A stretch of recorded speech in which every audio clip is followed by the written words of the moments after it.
Welcome to another episode of Case Number Zero. Tonight we'll be covering 3 mysterious lost at sea cases. The facts are as follows, so sit back, relax, and always be afraid. Case number 1. August 23rd, 2025. The Northern California coastline. A fishing vessel drifted silently towards the beach. No radio calls, no distress beacon, no sign of life. Just a lonely blue-hulled boat cutting through the water on its own. Its name was the Carolee. At first, the Coast Guard thought it was a routine circumstance, maybe abandoned after a mechanical failure. But as they monitored its course, something felt wrong. The boat wasn't drifting chaotically. It was moving in a perfectly straight line, 4 knots southbound, almost as if someone or something was still at the helm. When the Coast Guard finally boarded the vessel, what they found turned a simple recovery into one of the eeriest maritime mysteries in recent American history. Inside the cabin, the lights were still on. A fresh cup of coffee sat on the counter, still half full. A bowl of oatmeal rested on the table, spoon inside, like it had been set down mid-bite. Nothing overturned, nothing ransacked. No signs of struggle whatsoever. Everything looked normal, except for one thing. The captain, 55-year-old Joel Kawahara, was nowhere to be found. His phone was still on board. His keys were still on board. His life jacket was still on board. Even his boots were neatly tucked beneath the pilot's chair. It was as if he had simply stood up, walked out onto the deck, and stepped into the ocean, never to be seen again. An experienced fisherman, a careful man, a man who knew the dangers of the Pacific better than most. Gone without a trace. Friends said Joel had radioed in days before, calm and collected, mentioning nothing unusual. And yet the timeline doesn't add up. The Carolee traveled miles on its own, days worth of steady, precise movement without a single correction to its course. No drifting, no circling, just a cold, perfect line through open water, as if the empty boat was still following orders. Search crews scoured the coastline, air support, dive teams, radar sweeps. Nothing. No body, no debris, no clothing, no hints, not even a scrap of evidence to suggest what happened or when it happened. Some say Joel slipped overboard. Some say a rogue wave took him. Others whisper darker theories, that he encountered something out there in the deep, something that didn't leave marks, something that didn't disturb a single item on the boat, something that made him disappear without a second of warning. But the eeriest part? The Carolee behaved like it still had a captain, like it refused to drift, like it refused to stop, like it was bringing itself home. To this day, the fate of Joel Kawahara remains a chilling mystery. A man swallowed by calm seas, leaving behind a perfectly intact vessel, a warm meal, and a trail of questions that led nowhere. And as the sun set on the day the Carolee was found, one Coast Guard officer reportedly said the same chilling words. It felt like the boat wasn't empty, just unfinished. The ocean keeps its secrets, and in 2025, it kept Joel Kawahara. Case number 2. August 17th, 2023, St. Augustine, Florida. On a warm summer night, 25-year-old Charles Gregory pushed his small flat-bottom boat into the dark waters off St. Augustine, Florida. He'd done it countless times before. He knew these waters. He trusted them. But the ocean doesn't care about what you trust. Before sunrise, a sudden swell slammed into Charles's boat, lifting, twisting, and flipping it like a toy. In an instant, he was thrown into the churning blackness. His life jacket ripped away. His emergency radio vanished.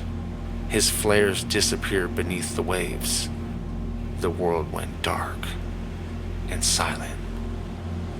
Charles surfaced to find his overturned boat drifting away from him, slowly, almost deliberately. He swam towards it, climbing onto the slippery hull, breathing hard into the pale early light and realizing something horrifying. He was alone. Completely alone.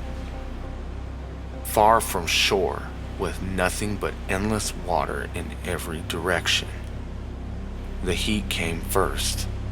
The sun rose like a torch, burning his skin raw, boiling the salt on his face, peeling away his strength hour by hour. Then came the dehydration. His throat tightened, his lips cracked, vision blurred. But the ocean wasn't finished with him yet. As night fell, the water changed. It grew colder. He felt movement beneath him, slow, circulating vibrations, brushing against the hull. Shapes he couldn't see but could feel. The deep recognizing him, studying him. Hours passed, then more hours. Time dissolved into pain, panic, and isolation so intense it warped reality. Charles later said that once he lost sight of land, he began losing sight of hope. At one point, he believed he saw lights on the horizon, warm, glowing lights calling to him. He screamed for help, waving his arms, trying to stand on the overturned boat. But the lights didn't move. They didn't respond. They didn't even flicker. And then they vanished. Just gone. As if they were never real at all. By dawn, he was drifting in and out of consciousness, shivering, sunburned, delirious. He said the ocean began whispering to him, not in words, but in a rhythm, a low, pulsing hum beneath the surface, like something enormous was waiting just out of sight. 30 hours passed. 30 hours of heat, darkness, fear, hallucinations, and a growing certainty that the sea had claimed him, long before his heart stopped beating. But just as his strength began to fade, just as his mind began to let go, a distant thumping broke through the hopeless silence. A helicopter. The Coast Guard had spotted him.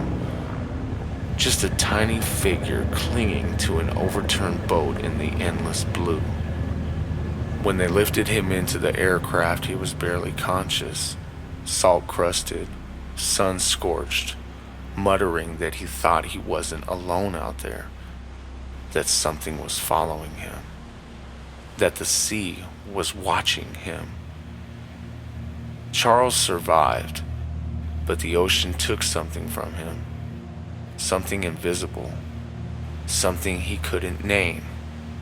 He would later say, "When you're out there on your own, you realize the ocean isn't empty. It's never empty. It's just waiting." And on that night in 2023, it waited for Charles Gregory.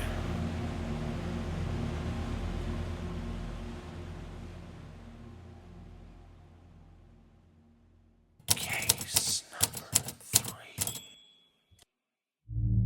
July 28th, 2025, off the northern coast of Australia. In the dark, wide expanse of the Timor Sea, a young U.S. Navy sailor vanished. His name? Jose Antonio Rivera Lynch IV. Just 19 years old, brave, dedicated, and full of promise. He had enlisted less than a year earlier, in June of 2024. And by January, he was on board the mighty USS George Washington, serving far from home. Hours before his disappearance, he spoke to his family. His voice was warm, calm. He told them he loved them.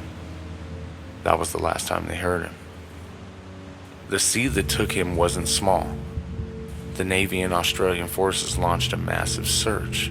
Helicopters, ships, aircraft, combing over 2,200 square miles. For 45 hours, they hunted for any sign of him. But on July 30th, they ended the search. No rescue, no recovery. Imagine that vast, merciless ocean, waves rolling like dark thunder. No trace of a young man who had dreams bigger than the horizon. His father, speaking through tears, said, "The call he got changed everything."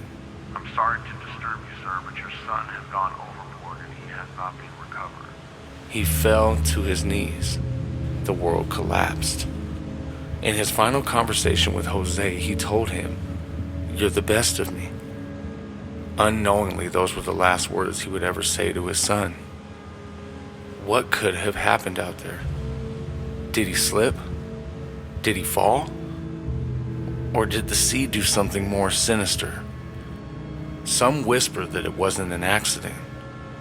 They say the ocean doesn't just swallow people, it absorbs them.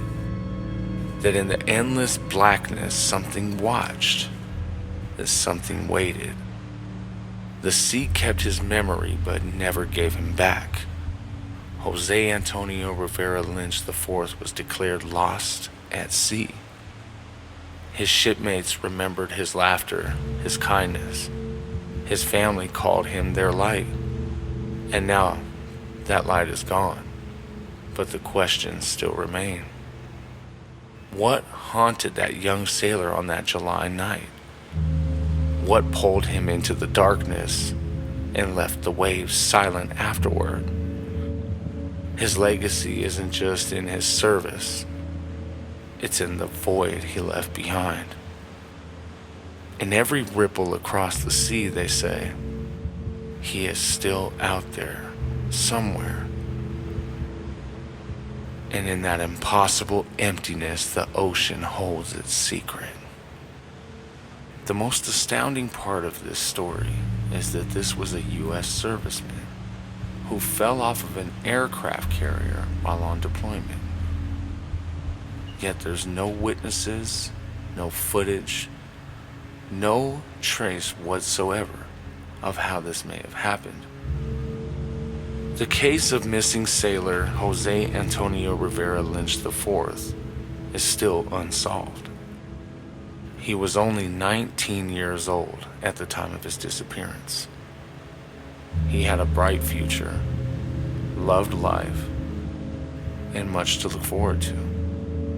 He had no reason to mysteriously vanish that fateful night. At the time of this recording, he's been missing for 4 months. And although it's not that long on a generic spectrum, it feels like a lifetime to his family and friends.